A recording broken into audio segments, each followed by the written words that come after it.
Welcome back to the Thom Hartmann radio and TV program. Tommy Christopher on the line with us. He is the media correspondent and White House reporter for Mediaite, Mediaite.com, and also a dear friend. Tommy is one of God's great people. Hey, Tommy, welcome back to the program. Thank you. Thanks for having me, Tom. And, of course, I feel the same about you. Bless you, brother. Top quality human being you are. Thank you.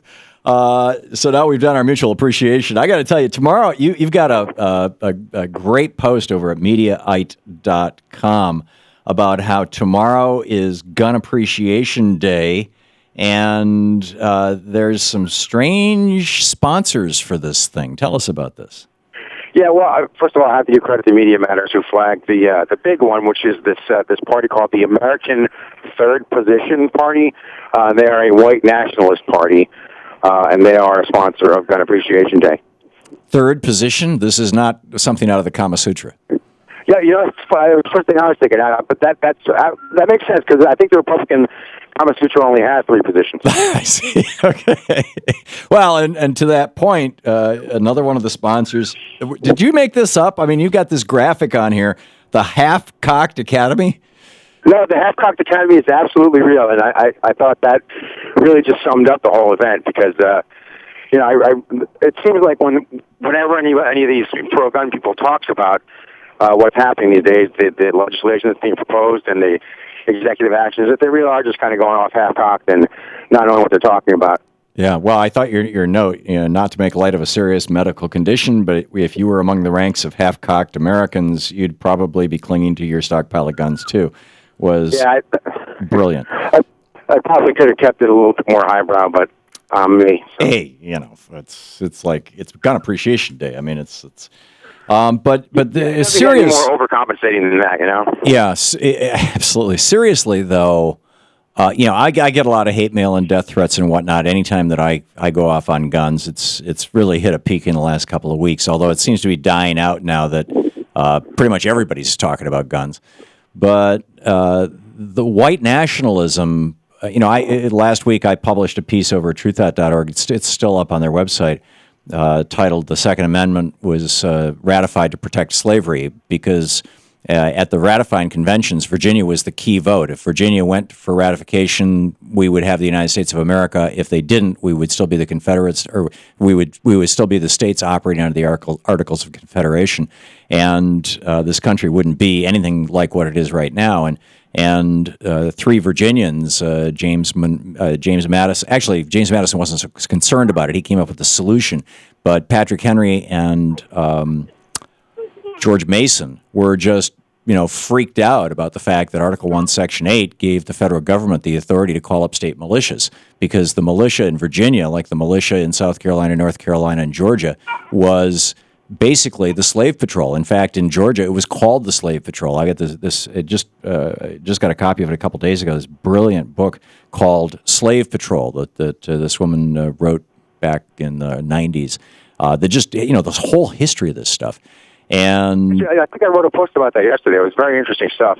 Yeah, it really is. And I think that the white nationalists, if the Second Amendment has a strong piece of its history. Now, it's obviously not the entire history. I think the main reason it originally was put in there was because Jefferson wanted us to not have standing armies during times of peace. It's why in the Article 1, Section 8 of the Constitution, the only thing that Congress can only appropriate funds for a 2-year period or less is the military. The Army, right. Specifically. They can appropriate money for Social Security for 75 years, for 100 years, for 1,000 years, but the Army, only 2 years. And it was because many of the founders were very wary of a standing army, but they thought that a local militia, basically every state having a National Guard, like Switzerland does, would be a good solution, a good remedy. So that was the original intent of the Second Amendment, but the southern states had a whole different take on it. And if there's like this slavery piece of it, then white nationalism seems like, being attached to the Second Amendment seems to make a lot of sense. I'm curious what kind of feedback you've gotten on your piece here, and conflating white nationalism and people who are opposed to gun control.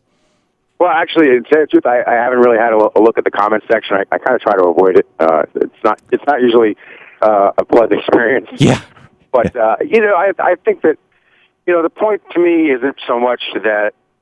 I can see how if I was a gun advocate, I would feel like, oh, well, you're trying to make it seem like we're all racist. But I think the real point here is that the pro-gun fringe is so unhinged that they're not at all discriminating in who they let stand with them or who they stand with. They're so desperate, to get attention, and they're so unhinged in their hysteria over the Second Amendment that they're just not paying any attention to who they're standing with or who's standing with them. Or maybe it's worse than, maybe it's more sinister than that. I don't know. I try to think good of people. Yeah. Well, and me too. But I prefer to think that they're ignorant and rather than evil. So yeah. How is Gun Appreciation Day playing out? Are there going to be? Are you covering any gigs or events? I haven't seen any press releases coming across my desk about it. No, I've got family stuff planned all weekend. But I am curious to see how it turns out because I think that expectations might be kind of high after that Chick-fil-A Appreciation Day, which made quite a splash on the national media. You remember that every CNN, every channel had these lines around the block at the Chick-fil-A's, and I don't know if Gun Appreciation Day is going to be able to repeat that success. And if you can't match the enthusiasm of a Chick-fil-A, then I'm not sure what you really got going for you. Yeah. The NRA has been bragging that they've added 100,000 members since the Newtown shooting, but that's in a country of 230 plus million people. That's very few people. Oh well, Tom, if you're while you're talking about it, go to my website. I posted another article today about an investigation that Mother Jones magazine did into their membership numbers that accuses them of vastly inflating their numbers, and it's very compelling. And an awful lot of their money is coming from the gun industry. Basically, they're fronts for the gun industry. Yeah, well, no surprise there. Yeah. Tommy Christopher, he's writing over at Mediaite, MEDIAITE.com. Check out his article. White Nationalist Party among sponsors of Gun Appreciation Day is the one we're talking about here. Tommy, thanks so much for dropping by today. Thanks for having me, Tom, and you have a Merry Gun Appreciation Day. Hope you're something good. Well, thank you. I will do my very best, and the same to you, Tommy.